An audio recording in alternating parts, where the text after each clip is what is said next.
Budget में वित्त मंत्री निर्मला सीतारमण ने कैपिटल गेन टैक्स को लेकर बड़े बदलाव का ऐलान किया। कैपिटल गेन टैक्स दो तरह का होता है, पहला long term capital gain tax, दूसरा short term capital gain tax.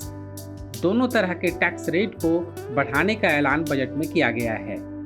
इसके अलावा रियल एस्टेट में कैपिटल गेन को लेकर इंडेक्सेशन का जो लाभ मिलता था अब उसे हटा दिया गया है। आइए इन सब के बारे में विस्तार से समझते हैं और यह भी जानते हैं कि इन बदलाव का आपके ऊपर किस तरह असर होगा। कैपिटल गेन टैक्स की दर को 15% से बढ़ाकर 20% कर दिया गया है। इसके अलावा long term capital gain tax rate को 10% से बढ़ाकर 12.5% कर दिया गया है।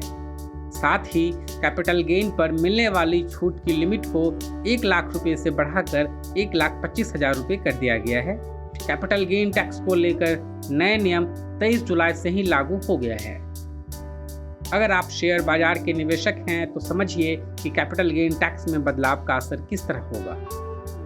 अगर 12 महीने के भीतर किसी स्टॉक को बेचते हैं तो उससे होने वाली कमाई शॉर्ट टर्म कैपिटल गेन के तहत आता है। 12 महीने तक होल्ड करने के बाद अगर किसी स्टॉक को बेचते हैं तो उससे होने वाली कमाई लॉन्ग टर्म कैपिटल गेन के तहत आता है। अब शॉर्ट टर्म कैपिटल गेन पर 20% का टैक्स लगेगा जो पहले 15% था।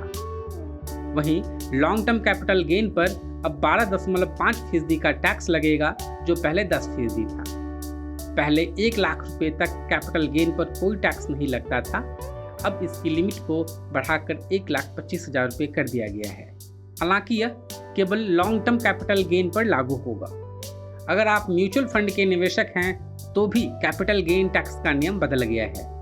अगर किसी म्यूचुअल फंड में 65% से अधिक शेयर बाजार में निवेशित है तो वह इक्विटी फंड कहलाता है। इक्विटी फंड्स को अगर 12 महीने से पहले बेचते हैं तो वह short term capital gain tax के तहत आएगा। इस पर 20% का टैक्स लगेगा। अगर 12 महीने के बाद किसी इक्विटी फंड्स को बेचेंगे तो वह लॉन्ग टर्म कैपिटल गेन के तहत आएगा। बदले नियम के तहत अब इस पर 12.5% का टैक्स लगेगा। डेट फंड से होने वाली कमाई आपकी टोटल इनकम में जुड़ जाती है और टैक्स स्लैब के हिसाब से उस पर टैक्स लगता है।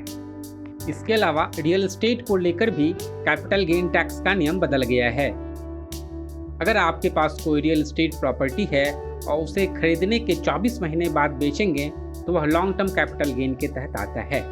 पहले इंडेक्सेशन बेनिफिट के साथ 20% का टैक्स लगता था, अब इंडेक्सेशन का बेनिफिट हटा दिया गया है, लेकिन टैक्स रेट को 20% से घटाकर 12.5% कर दिया गया है।